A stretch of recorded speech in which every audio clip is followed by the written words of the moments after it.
ప్రేమ నమ్మకం కలిగిన మా గొప్ప దైవానికి కొందరు స్తోత్రాలు తండ్రి. గడిచిన దినాలంతట్లో నాయన మమ్మల్ని క్షేమంగా కాపాడిన తండ్రి.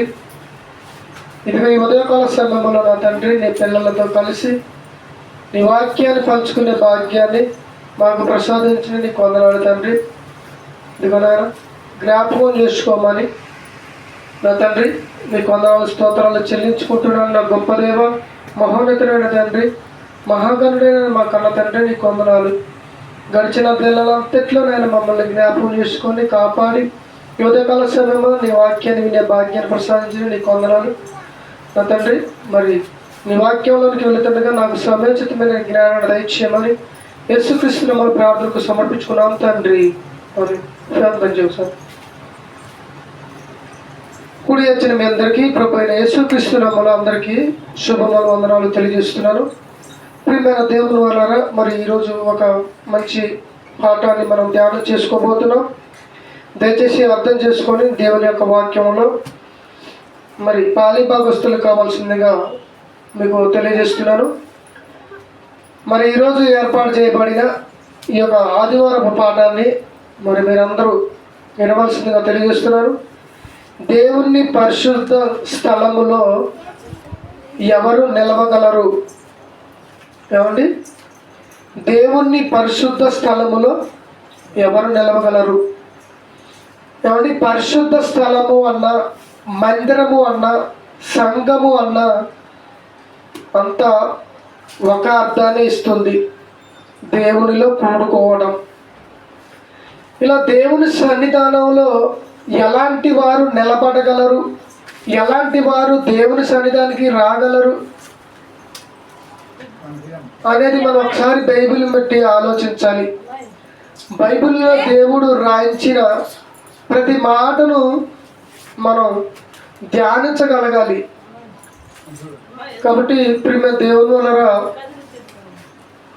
మనం ఆలోచించాలి. చూడండి ఒకసారి కీర్తన గ్రంథము 24వ అధ్యాయము 3-4 వచనాల్లో చూద్దాం. కీర్తన గ్రంథము 24వ అధ్యాయము 3-4 వచనం నుంచి చూద్దాం.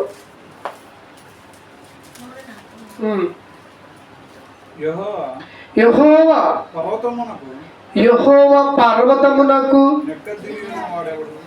ఎక్కి దిగిన వాడెవడు? ఆయన పరిశుద్ధ స్థలములో నిలవదగిన వాడెవడు? వ్యర్థమైన దాని యందు మనసు పెట్టకయు కపటముగా ప్రమాణాన్ని చేయక నిర్దోషమైన చేతులను శుద్ధమైన హృదయము కలిగి ఉండిన వాడే యెహోవా సన్నిధానంలోనికి రాగలడు, దేవుని సన్నిధానంలో నిలవగలడు. దేవుడే క్వశ్చన్ వేస్తున్నాడు. యెహోవా పర్వతమునకు ఎక్కదగిన వాడు ఎవడు అంటే, అందరూ రారా దేవుని సన్నిధానానికి? అందరూ రారా మందిరానికి? అందరూ సంఘ సహవాసం చేయలేవరా అంటే చేయలేవరు. ఎందుకంటే మనుషులు ఎలా ఉన్నారు అని ఇక్కడ చెబుతున్నాడంటే, వ్యర్థమైన దాని మీద మనసు పెడుతున్నారు. ఏంటి వ్యర్థమైనది? ఈ భూమి మీద మనిషి సంపాదించేది వ్యర్థమైనది. కాబట్టి ఒకసారి మనం ప్రసంగి గ్రంథంలోనికి వెళితే ఇదే దావీదు కుమారుడు ఏమంటే సొలొమోను గారు చెబుతున్నారు. 1వ అధ్యాయం వ్యర్థమైనది ఏంటో మనం అక్కడ ఒకసారి వెళితే మనకు అర్థమైంది. 1వ అధ్యాయము 2వ వచనం. వ్యర్థమని ప్రసంగి చెప్పుచున్నాడు. వ్యర్థము సమస్తం వ్యర్థమే. ఈ భూమి మీద ప్రతిదీ కూడా వ్యర్థమైపోయేదే. అందుకని ఇక్కడ ఏమంటున్నాడు అంటే, దేవుడు ఆయన పరిశుద్ధ స్థలములో నిలవదగిన వాడు ఎవడు? వ్యర్థమైన దానియందు మనసు పెట్టిన వాడే. ఈ లోకంలో ధనం గురించి ఆలోచిస్తున్నావా? అది వ్యర్థమైపోయేదే. ఏమంటే దుస్తుల గురించి ఎక్కువగా ఆలోచిస్తున్నావా? అది వ్యర్థమైపోయేదే. బంగారం గురించి ఆలోచిస్తున్నావా? అది వ్యర్థమైపోయేదే. ఏమండి ఆస్తుల గురించి ఎక్కువగా ఆలోచిస్తున్నావా? అదంతా వ్యర్థమైపోయేదే. అంటే మనుషులు వ్యర్థమైన దాని మీద మనసు పెట్టుకుంటారు కాబట్టి దేవుని సన్నిధానానికి రాలేవరు. కాబట్టి దేవుని ఎవరైతే ఎక్కువగా ఇష్టపడతారో, దేవుడి మాటలు ఎక్కువగా ఎవరైతే వినాలనుకుంటారో వాళ్ళు మాత్రమే దేవుని సన్నిధానానికి రాగలరు. వ్యర్థమైన చెబుతూ ఇంకా అంటున్నాడు, కపటముగా ప్రమాణము చేయక. వారు చేసే ప్రతి ప్రమాణము కాబట్టి అప్పుడప్పుడు ప్రమాణాలు చేస్తుంటారు కదండి. ఎవరు ప్రమాణాలు చేస్తారు? తల్లి తోడు అంటారు, నా పిల్లల తోడు అంటారు, కాబట్టి నా అమ్మమ్మ తోడు అంటారు, నా తోడు అంటారు. ఇలా ఇవన్నీ కపటమైన ప్రమాణాలు. వాళ్ళు చేసే ప్రమాణం ఖచ్చితమైనది కాదు. ఇలాంటి ప్రమాణాలు చేసేవారు కూడా దేవుని సన్నిధానంలో నిలవలేవరు. ఇంకేమంటున్నాడు? నిర్దోషమైన చేతులు అంటున్నాడు. నిర్దోషమైన చేతులు అంటే ఈ చేతితో చెయ్యరాని కార్యాలు చేసేవాళ్ళు, ఈ చేతితో దేవుని పనిని చెయ్యలేని వాళ్ళు, ఈ చేతితో హత్యలు చేసేవాళ్ళు, ఈ చేతితో మోసాలు చేసేవాళ్ళు, ఇవి నిర్దోషమైన చేతులు. ఇలాంటి పనులు చేసేవాళ్ళు కానీ లేదా శుద్ధమైన హృదయం కలిగిన వారు ఏమండి నిలవలేవరు. ఏమండి అదే చెబుతున్నాడు. మళ్ళొకసారి చదువుతా 4వ వచనంలో, వ్యర్థమైన దానియందు మనసు పెట్టకయు, కపటముగా ప్రమాణము చేయకయు, నిర్దోషమైన చేతులను శుద్ధమైన హృదయమును కలిగి ఉండువాడే. ఇలా కలిగి ఎవరైతే ఉంటారో, శుద్ధ హృదయం కలిగిన వారు, నిర్దోషమైన చేతులు కలిగిన వారు, కపట ప్రమాణం చెయ్యని వారు, ఇలాంటి వారే దేవుని సన్నిధానంలోనికి వచ్చి దేవుడి మాటలను వింటారు, దేవుని కొరకు మారగలుగుతారు, దేవుని కొరకు బ్రతకగలుగుతారు. కాబట్టి నిర్దోషమైనదిగా మనం భూమి మీద బ్రతకాలి. హృదయం శుద్ధి చేయబడాలంటే దేంతో శుద్ధి అయితే? వాక్యంతోనే. మన శరీరం శుద్ధి చేసుకోవాలంటే నేలతోని సబ్బుతోని శుద్ధి చేయగలం. ఏమండి మనం ఉదయం బయటికి వెళ్ళిపోతాం, ఏదన్నా ప్రయాణంలో పోతూ ఉంటాం. పోయి ఇంటికి వచ్చినప్పుడు ఏమంటే ఈ శరీరం అంతా చూడండి చెమటతో తడిచిపోయి ఈ శరీరం అంతా కంపు కొడుతుంది, అవును కదా. అప్పుడు మనం ఏం చేస్తాం? మంచి సబ్బు ఏది ఉంటే ఆ సబ్బు వేసి గట్టిగా ఏమండి ఎట్ట రుద్దుతుందంటే అసలుకి మొఖం ఊడిపోయేదేమో అనిపించింది. అంతగానే ఇంకేసి రుద్ది ఈ యొక్క దేహాన్ని శుద్ధి చేసుకుంటారు. కానీ హృదయంలో కనబడని ఈ హృదయంలో ఏమండి ఈ ఆలోచనలో శుద్ధి కలగాలి అంటే అది దేవుని వాక్యముతోనే శుద్ధి కలిగిద్ది కానీ తప్ప నేలతోనో స్థానముతోనో లేదా సబ్బుతో శుద్ధి అనేది కలగదు. అందుకనే హృదయ శుద్ధి కలవారును ఏమండి దేవుని సన్నిధానంలో అలాంటి వాళ్ళు నిలబడగలుగుతారు. కాబట్టి నిజంగా మనం నిలబడగలుగుతున్నామంటే, మరి దేవుని సన్నిధానానికి రాగలుగుతున్నామంటే ఇలాంటి ఒక మనలో లేవు అనే ఆలోచన మనలో ఉండొచ్చు, తప్పలేదు. ప్రేమ దేవుని ఒకసారి చూద్దాం. ఏమండి అదే కీర్తన గ్రంథం 15వ అధ్యాయం 1వ వచనం. కీర్తన గ్రంథము 15వ అధ్యాయం 1వ వచనంలో అక్కడేం చెబుతున్నాడో చూద్దాం. కీర్తన గ్రంథము 15వ అధ్యాయం 1వ వచనం. యెహోవా నీ గుడారములో అతిథిగా ఉండదగిన వాడెవడు? నీ పరిశుద్ధమైన పర్వతం మీద నివసించదగిన వాడెవడు? యథార్థమైన ప్రవక్తన కలిగి నీతిని అనుసరించుచు హృదయపూర్వకము నిజం పలుకువాడే. నిజాన్ని పలకాలి. చూశారండి ఎలాంటి వారు దేవుని సన్నిధానంలో అతిథిగా, సేవకుడుగా, ఒక విశ్వాసిగా నువ్వు నిలబడగలగాలంటే ఏమంటే ఏమేమి ఉండాలి?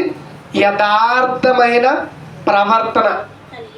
ఏమంటే యథార్థమైన ప్రవర్తన ఎవరైతే కలిగి ఉంటారో వాళ్ళు దేవుని సన్నిధానాలకు వస్తూ ఉంటారు. యథార్థమైన ప్రవర్తన అందరికీ ఉండదు.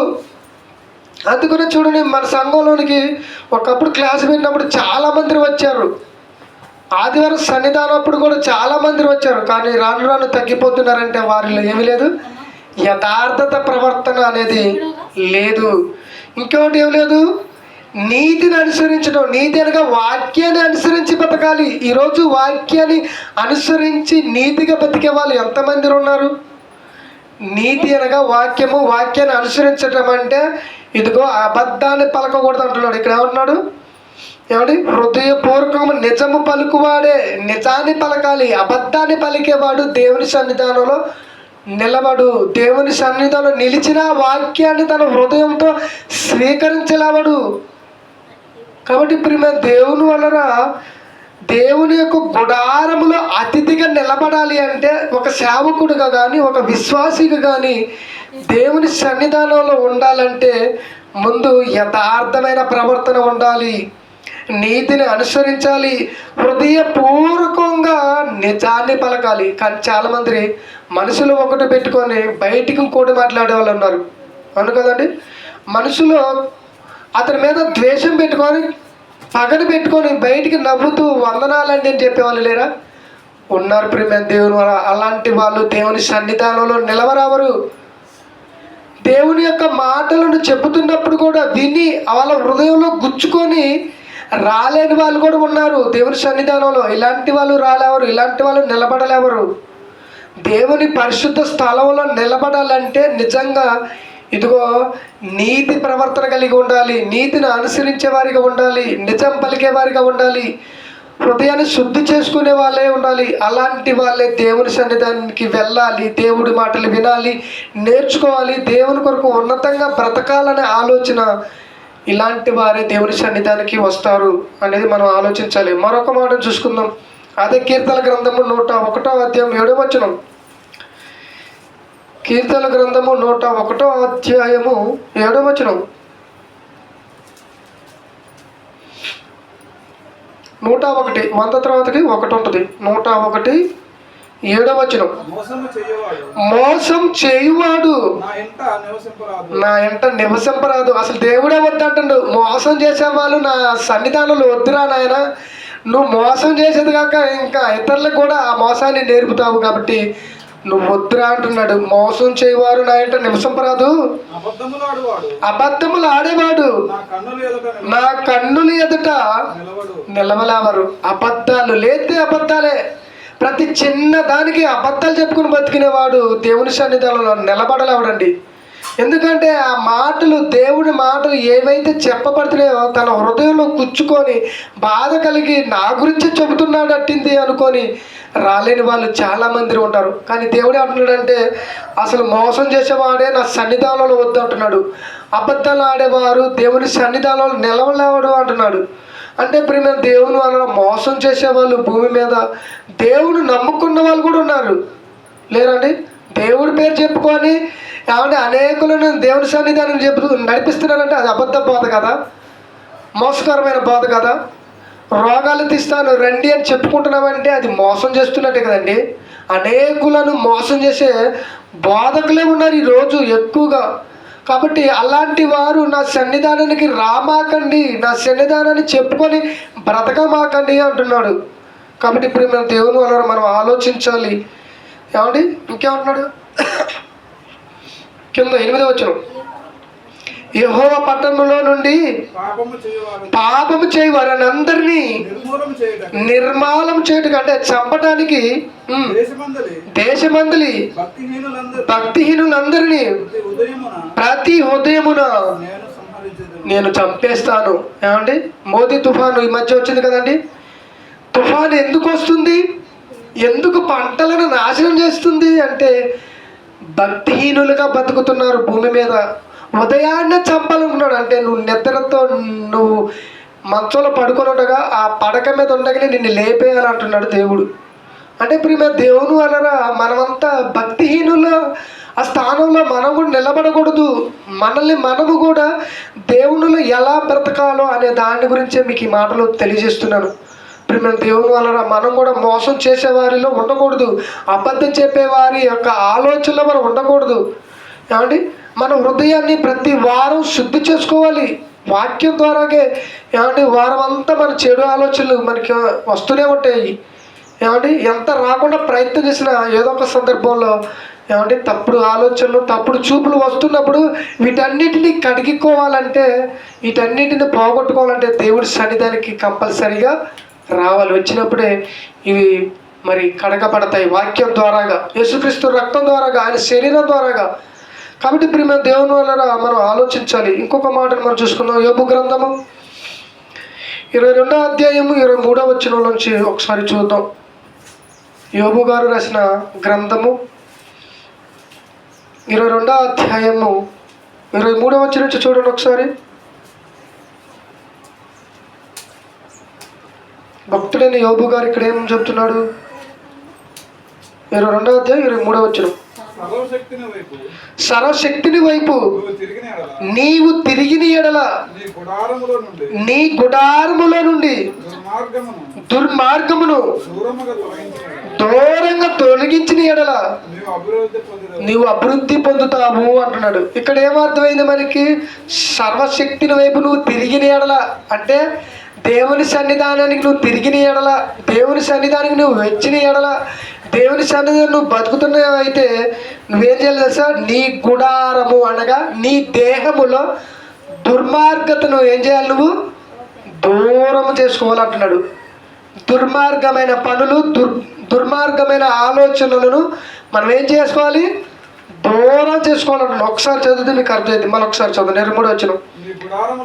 నీ గుడారములో నుండి దుర్మార్గమును దూరముగా తొలగించితే నువ్వు అభివృద్ధి పొందుతావు, అభివృద్ధి పరచబడతావు. ఎలాగా?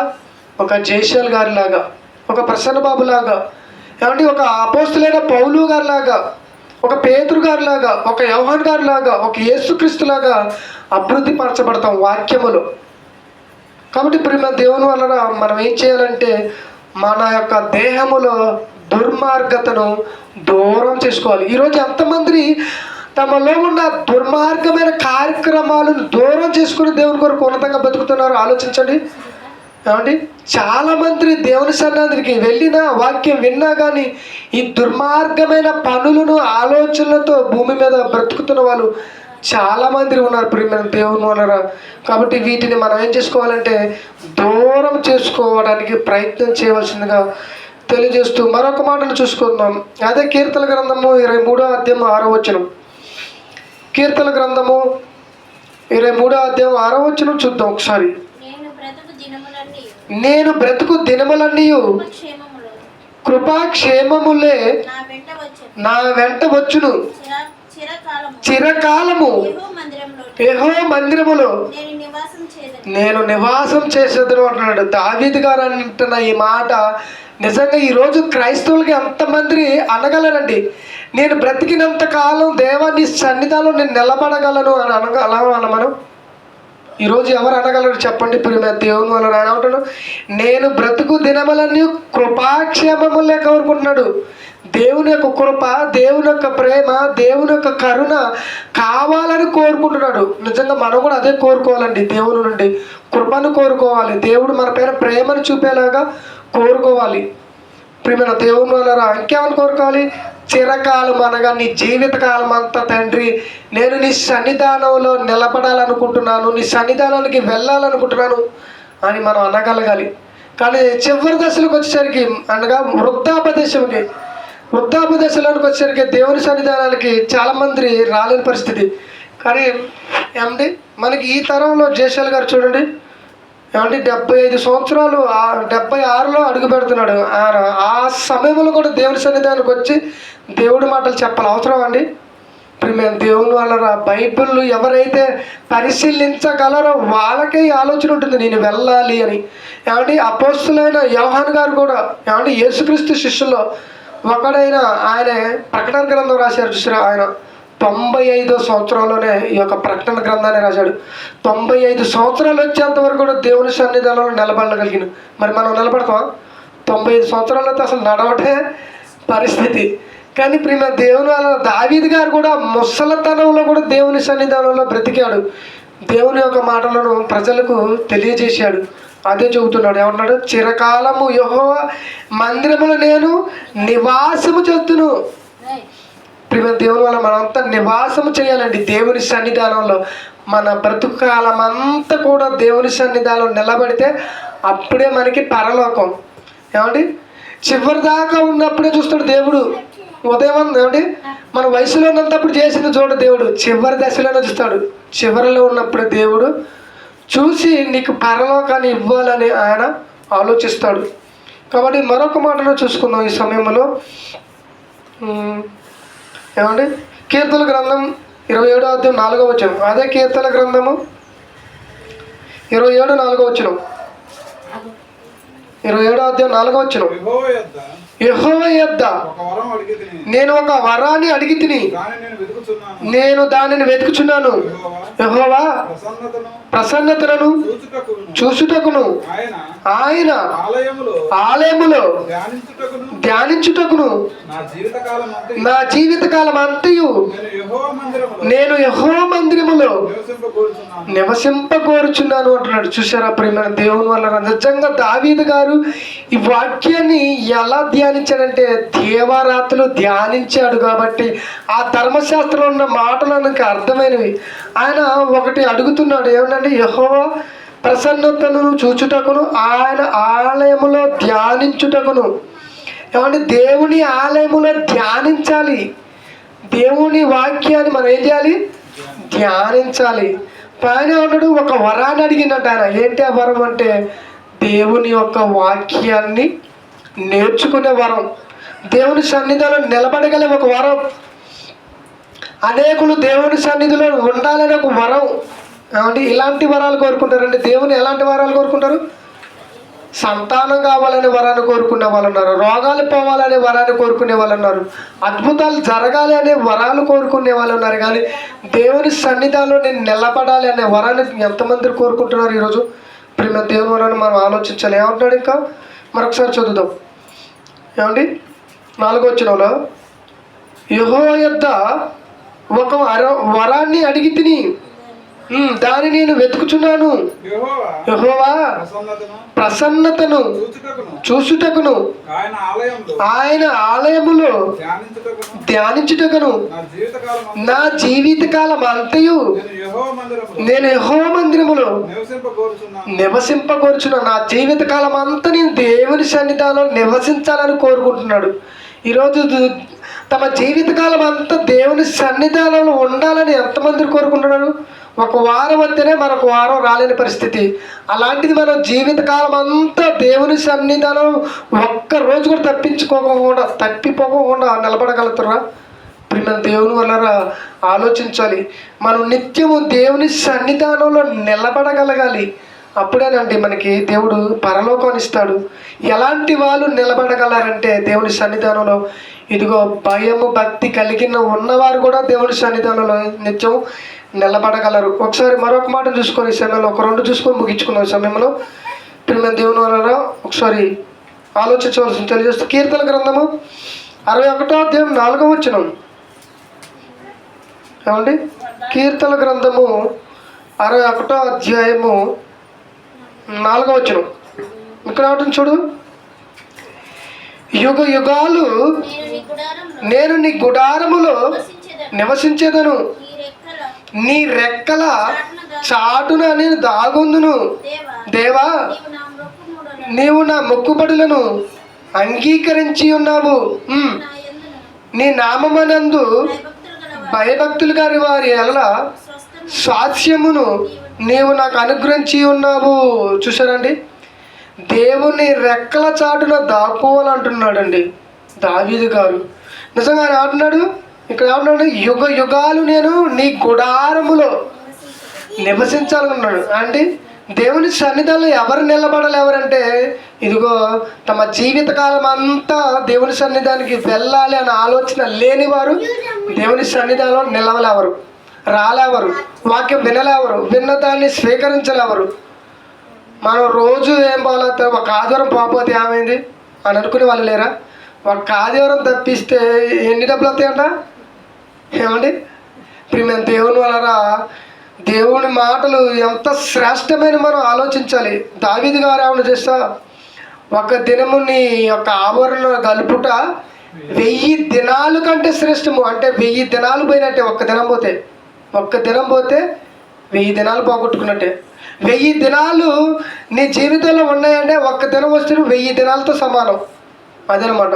అంటే ప్రియమైన దేవుని వలన ఒక్క రోజు పోగొట్టుకున్న 1000 దినాలు పోయినట్టే నీ జీవితంలో. కాబట్టి మనం దేవుని సన్నిధానాన్ని విడిచిపోకుండా ప్రతి వారము మనం వచ్చి కనుక దేవుని మాటలు విన్నామనుకోండి, నిజంగా నువ్వు పరిశుద్ధ స్థలంలో నిలవగలవు. కాబట్టి ప్రియమైన దేవుని ఆలోచించి మరొక మాట, చివరి మాటను చూసుకొని ఈ సమయంలో ముగించుకుందాం. అదే కీర్తన గ్రంథము 65వ అధ్యాయం 4వ వచనం. అదే కీర్తన గ్రంథము 65వ అధ్యాయం 4వ వచనంలో ఇక్కడ ఉంటున్నాడు, నీ ఆవరణములో నివసించినట్లు నీవు ఏర్పరచుకొని నువ్వు ధన్యుడు. నీ పరిశుద్ధాలయములో చేత, నీ మందిరములో మేలు చేత మేము తృప్తి పొందుతాము. మేలు చేత, దేవుని యొక్క మేలు చేత తృప్తి పొందాలన్న ఆలోచన ఉన్న వాళ్ళే దేవుని సన్నిధానంలో నిలబడగలరు. ఏమంటే నీ ఆవరణములో నివసించినట్లు నీవు ఏర్పరచుకొని చేర్చుకున్నవాడు ధన్యుడు. నువ్వు ఎవరినైతే ఏర్పరచుకుంటావో వాళ్ళే దేవుని సన్నిధానంలోకి వస్తారు. దేవుడే ఏర్పాటు చేసుకుంటున్నాడు. అందుకని యేసుప్రభువు గారు ఒక మాట అన్నాడు, నా తండ్రి ఆకర్షించితే కానీ ఎవడు నా ఎత్తుకు రాలేవుడు. అంటే తండ్రి వారిని ఆకర్షించిన వాళ్ళే దేవుని సన్నిధానంలో నిలబడగలరు. వాళ్ళే దేవుని సన్నిధానానికి రాలేవారు, వస్తారు. ఏమండి, ఎవరైతే రావట్లేదంటే దేవుడు, తండ్రి అయిన దేవుడు వాళ్ళని ఆకర్షించట్లేదు. ఎందుకంటే వాళ్ళు నిలబడలేవరు, వాళ్ళు వినలేవరు, సహించలేవరు, మార్చుకోలేవరు. కాబట్టి ప్రియమైన దేవుని వలన ఇలాంటి వారు దేవుని సన్నిధానంలో నిలబడలేవరు అనేది మనం ఆలోచించాలి. దుర్మార్గమైన పనులు చేసేవాళ్ళు నిలబడలేవరు, అబద్ధాన్ని మాట్లాడే వాళ్ళు దేవుని సన్నిధానంలో నిలబడలేవరు, తమ హృదయాన్ని శుద్ధి చేసుకునే వాళ్ళు దేవుని సన్నిధానంలో నిలబడలేవరు, మోసం చేసేవారు దేవుని సన్నిధానానికి రాలేవరు. ఇలాంటి కార్యక్రమాలన్నీ భూమి మీద వ్యర్థమైన దాని గురించి ఎక్కువగా ఆలోచించే వాళ్ళు కూడా దేవుని సన్నిధానంలో నిలబడలేవరు. మరి మనం నిలబడుతున్నామంటే నిజంగా వాటికి దూరంగా ఉంటున్నాం అనేది మీరు అర్థం చేసుకోవాల్సిందిగా తెలియజేస్తూ ఈయన మాటలు ముగిస్తున్నాను. కళ్ళు మూసుకున్నది ప్రార్థన చేసుకుందాం. ప్రార్థన. ప్రేమ నమ్మకం కలిగిన మా గొప్ప దేవాన్ని కొందరు స్తోత్రాలు తండ్రి. నిజంగానైనా మేమంతా తండ్రి మోసం చేసే వారి యొక్క ఆలోచనలో ఉంటే దయతో మమ్మల్ని క్షమించండి. అబద్ధం ఆడే పరిస్థితిలో ఉంటే దయతో క్షమించండి. నా తండ్రి హృదయాన్ని శుద్ధి చేసుకునే స్థితిలో మేము ఒకళ్ళు లేకపోతే నాయన మమ్మల్ని క్షమించండి. అయా మేమంతా నా తండ్రి నీ సన్నిధానంలో నిత్యము నిలబడాలనే తండ్రి నీ మాటలను నీ పిల్లలకు తెలియజేశాను. నీ పిల్లలు ఎవరైతే నీ మాటలు వింటున్నారో వారిని జ్ఞాపకం చేసుకున్న తండ్రి నీ సన్నిధానంలో నిలబడే భాగ్యను ప్రసాదించండి తండ్రి. ఇదిగో నాయన మరి నీ కుమారు యొక్క శరీరంలో రక్తంలోను పాలు పంచుకుండగా తోడుగా ఉండమని ఇదిగో నా తండ్రి మరి ముదిగొండ కళాశాలలో నా తండ్రి మరి దేని గురించి అయితే మీరు చర్చించాలనుకుంటున్నాం దాని విషయంలో కూడా జ్ఞాపకం చేసుకోండి. మరి ముఖ్యంగా జయశల్ గారిని కూడా జ్ఞాపకం చేసుకొని మంచి ఆరోగ్యం ఆశను ప్రసాదించమని యేసుక్రీస్తు మన ప్రార్థనకు సమర్పించుకున్నాం తండ్రి.